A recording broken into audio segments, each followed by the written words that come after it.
జై శ్రీరామ్. రామ లక్ష్మణ జానకి.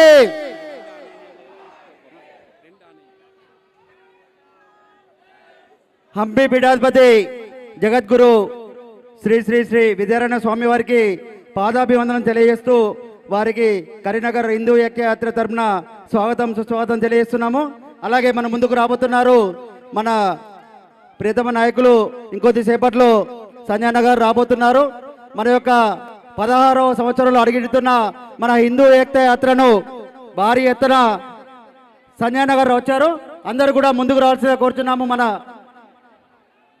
వేదిక ముందుకు దయచేసి ఈ జెండాలన్నీ దయచేసి మీడియా వారు కవర్ చేయాలి. ఈ యొక్క ప్రోగ్రాంను రాష్ట్ర వ్యాప్తంగా చూడడానికి దయచేసి జెండాలందరూ కూడా దయచేసి పక్కకు వెళ్ళాల్సిందిగా కోరుతున్నాము. సంజయ్ నగర్ వచ్చున్నారు మరియు వారు మరికొద్ది సేపట్లో మన యాత్ర ప్రారంభమవుతుంది. దయచేసి బల్బీర్ భాయ్ దయచేసి ఆ జెండాలు దయచేసి తీసేయాలి.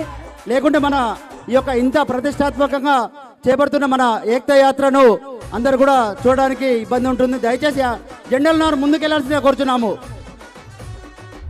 హిందూ ఏకతా యాత్రకు చేసిన జగద్గురు హంపి పీఠాధిపతి శ్రీ శ్రీ శ్రీ విద్యారాయణ స్వామి వారికి పాదాభివందనం తెలియజేస్తూ హిందూ ఏకతా యాత్ర కరీంనగర్ వారి స్వాగతం సుస్వాగతం. అలాగే మన ముందుకు మన ప్రియతమ నాయకులు మన అభిమాన నాయకుడు కేంద్ర మంత్రివర్యులు బండి సంజయ్ గారు వచ్చారు. వారికి స్వాగతం సుస్వాగతం.